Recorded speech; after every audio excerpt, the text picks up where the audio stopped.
Question 34. What can result when you travel for long distances in neutral, known as coasting? B.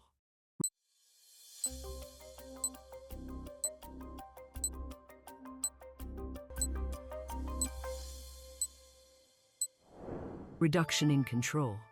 Explanation. Coasting is the term used when the clutch is held down or the gear lever is in neutral and the vehicle is allowed to freewheel. This reduces the driver's control of the vehicle. When you coast, the engine can't drive the wheels to stabilize you through